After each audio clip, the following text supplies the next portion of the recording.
these wide receivers from a value perspective are at the point where they could potentially bring you huge gains from a value standpoint. So we're going to look at them today, why we think they are buy low wide receivers that could potentially save your dynasty team. Because when you're in need of saving, why not buy low on wide receivers? We're going to give you those guys today. Do us a huge favor. Make sure you like this video and make sure you are also subscribed. If you play Dynasty Fantasy Football, we're going to come out with Dynasty content all year.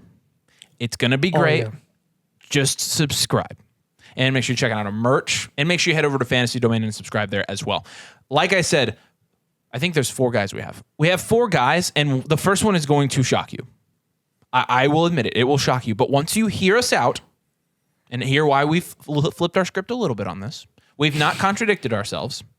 Definitely not a contradiction. You've got the first And guy I'm out. not being sarcastic. So Jameson Williams is going to be our first guy here. So obviously the big news one of the biggest pieces of news this offseason was Jameson Williams being suspended for 6 games because he was betting on, I don't even know. He was betting on NBA games on the facility. It wasn't even that serious. Yeah, he was only betting against the Lions. They're just over punishing people. But look, he went from wide receiver 15 on Keep Trade Cut, which was miles higher than we ever would have wanted him to. Now wide receiver 28. That is way too far down. Now we've overcorrected. Why does the Dynasty community always overcorrect with everything? Let's look at the Keep Trade Cut graph. Let's put that on the screen. Yeah, I mean, it goes like...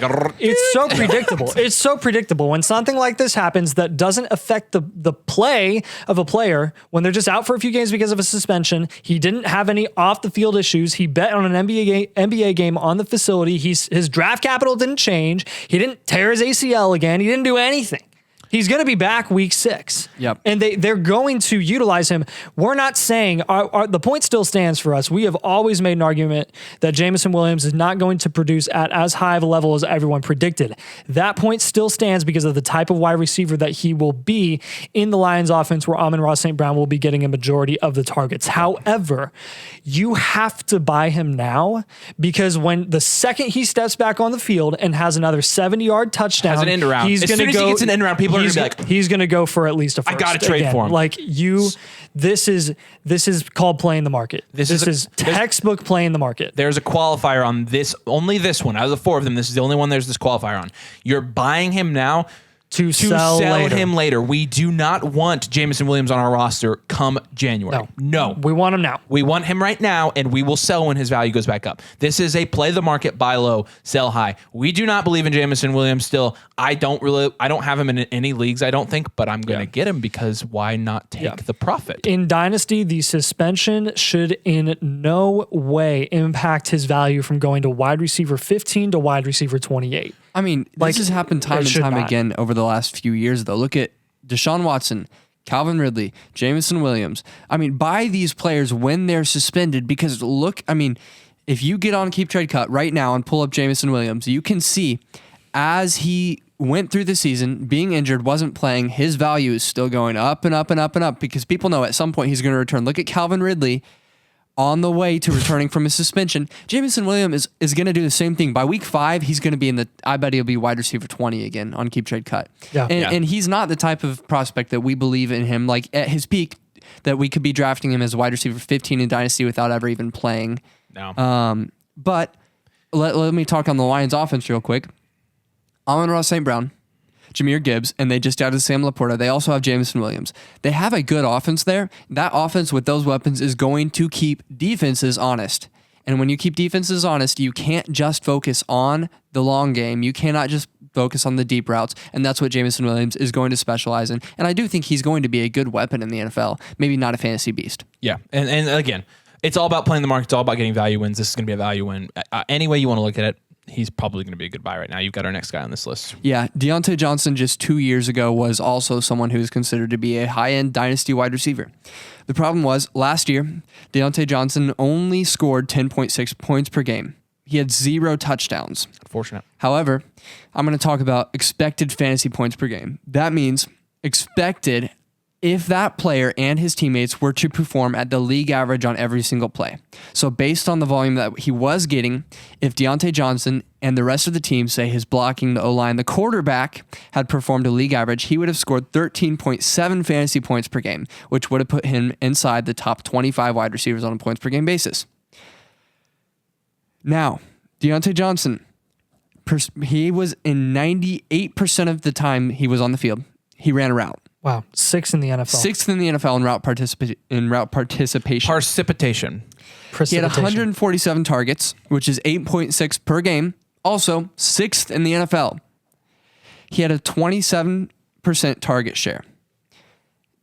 Like I just said, he's getting the volume. If only him and his quarterback could perform at league average, he would be a top wide receiver.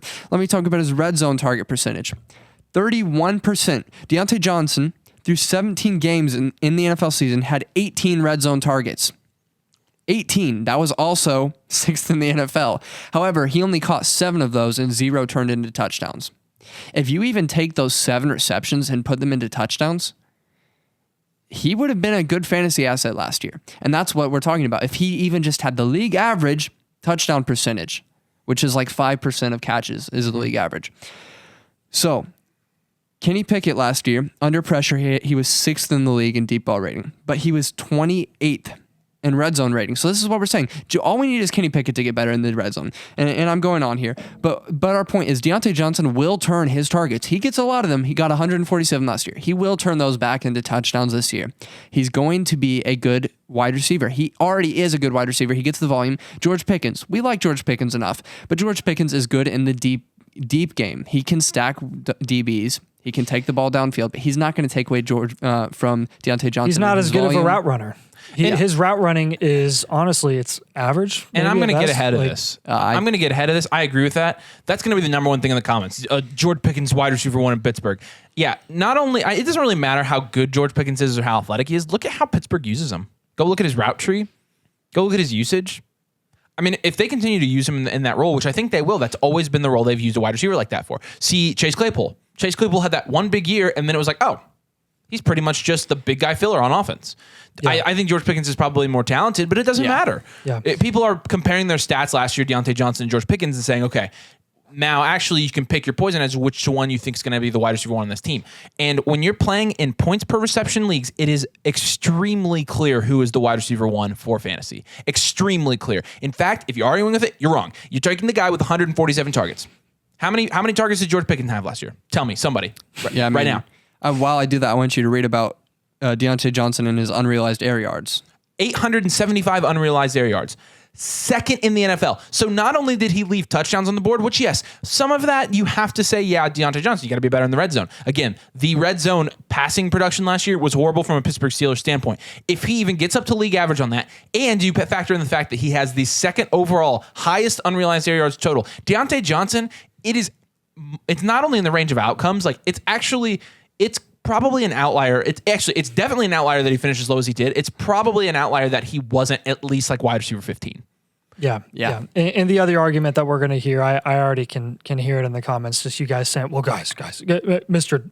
Domain guys. Let me just tell you, you've just said, you've said if too many times. Justin Herbert has said if too many times. Derek Carr has said if too many times. I don't even know what I am anymore. Tina from Bob's Burgers, you've said if too many times. We don't know what Kenny Pickett's going to be like. Somebody called you Carson Palmer. Yeah. We don't really know. I'm chubby Derek Carr, by the way. Oh, good. Thank you. Good.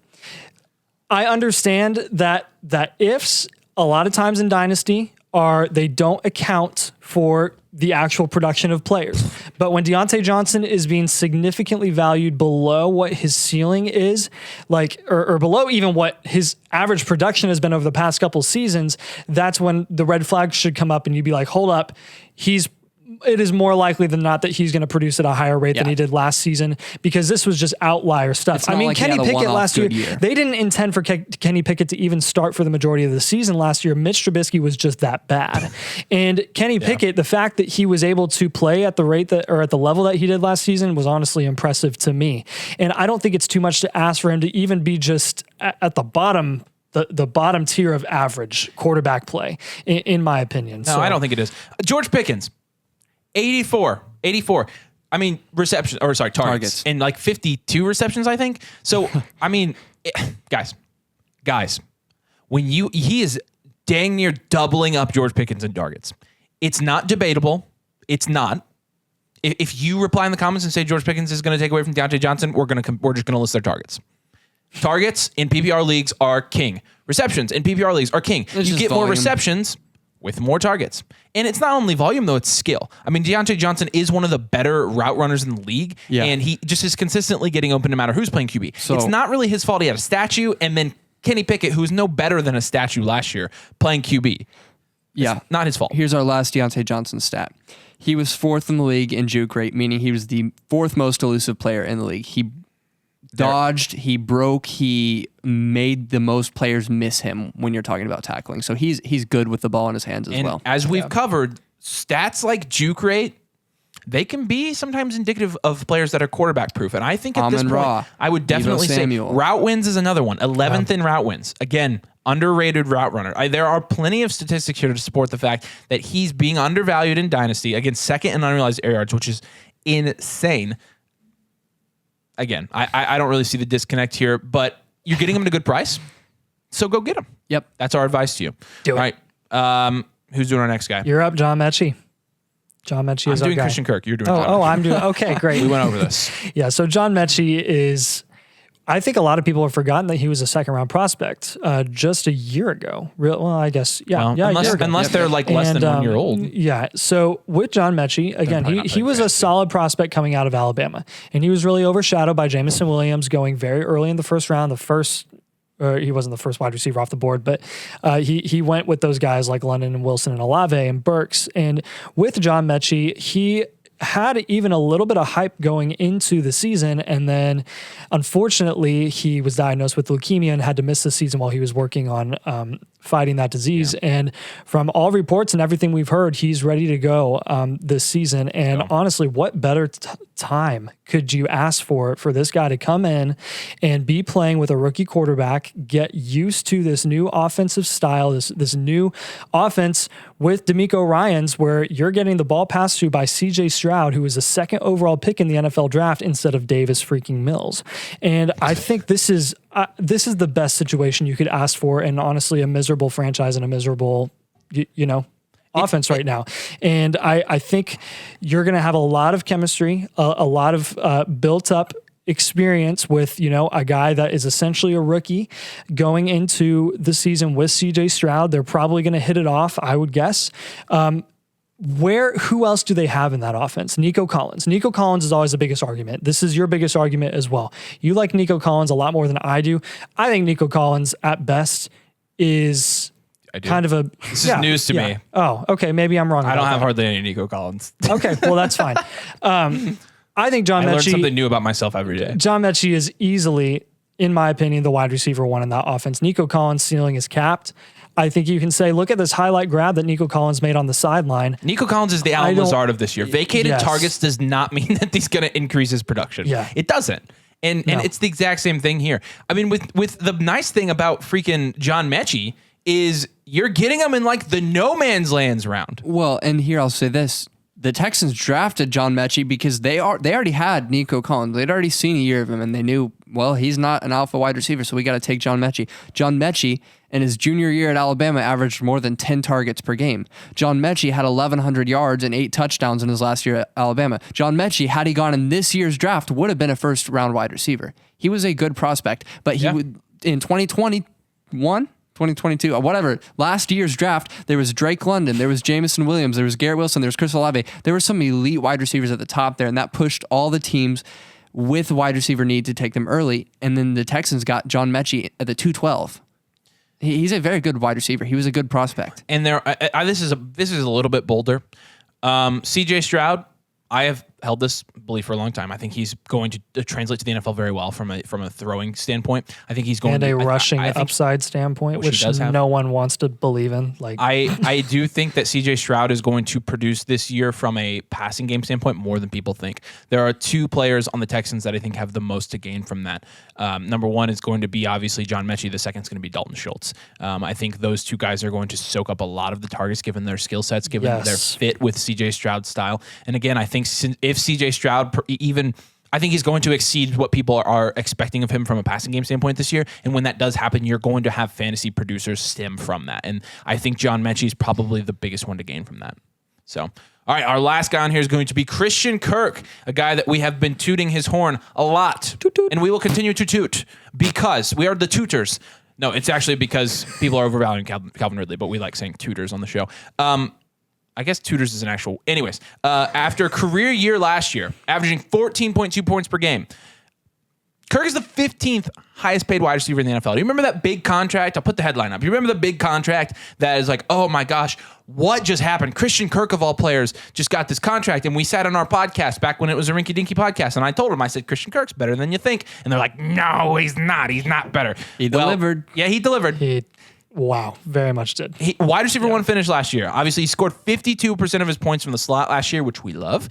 He was just inside the top 24 in a lot of major efficiency and volume metrics. He had a 23% target share, which was 24th, a 25% target rate, which was 23rd, 2.14 yards per route run, which was 22nd, and 1.86 yards per team pass attempt, which was 22nd as well. Not only that, they had 1,251 air yards, which was 21st, which was good for a 28.4% share, which was 32nd, and they had a total of 24 deep. Why did you put they? Lots of stats. Is that his? No, I'm not going to say that. Anyways, what you should take away from those stats: Christian Kirk, good. Sometimes it's really solid. Sometimes you can sum things up in Dynasty in 3 words. Right now, Jameson Williams. Buy. Deontay Johnson, targets. John Mechie, opportunity. Christian Kirk, good. And he has a great quarterback. And he has a really, really freaking good quarterback in Trevor Lawrence. I mean, he's got, not only that, he's got 3 years. It was his first year on his deal. He's got 3 years left on his deal. And again, we want to push him down because Calvin Ridley, who has not played in the league for 2 years, as talented as Calvin Ridley is, Calvin Ridley does not get his production out of the slot. Regardless of what Calvin Ridley does this year, Christian Kirk is going to have the same role in this offense this year as he did last year. You're getting him significantly cheaper, though. They're actually complementary pieces. Yeah, so these guys don't like Calvin Ridley as much as I do. I am a bigger Calvin Ridley fan, especially in the new offense with Trevor Lawrence. Let me read why Christian Kirk will still be good with Calvin Ridley. Calvin Ridley, last time he played in the NFL in 2020, scored 18.8 fantasy points per game. However, only 8.1% of those came from the slot. Like he just said, Christian Kirk scored 52% of his points coming out of the slot. That's good. Calvin Ridley was first in air yards with over 2,000, and he had a 41% air yards share. Calvin Ridley is a deep threat. He's not. Him and Christian Kirk are going to occupy different parts of the field, and they can both be good on the same team. I don't think you understand how big of a deal it is that Simon, who is a Calvin Ridley stan compared to us, is still pro Christian Kirk. If that doesn't speak volumes to you, and all these people that are just obsessed with Simon in the comments and just want to buy everything that he sells, like just buy this, please. He looks like Justin Herbert, but he's not as tall and not as good at football. But I mean, seriously, coming from guys that like don't even like Calvin Ridley, even if Calvin Ridley does come out and kill, it doesn't matter. You factor in the fact that Calvin Ridley, there's a lot of risk involved with him, and it's not for sure thing that he comes out and produces this year like people think.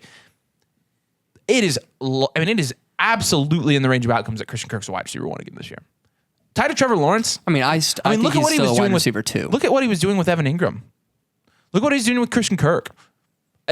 For his weapons, you're starting to see Zay Jones. The sky's the limit. It's no exception for Christian Kirk. He's a guy we love in Dynasty. You should continue to draft him. And if you're doing a best ball leagues, you should draft him there as well because you're getting some good value on him. So those are 4 guys.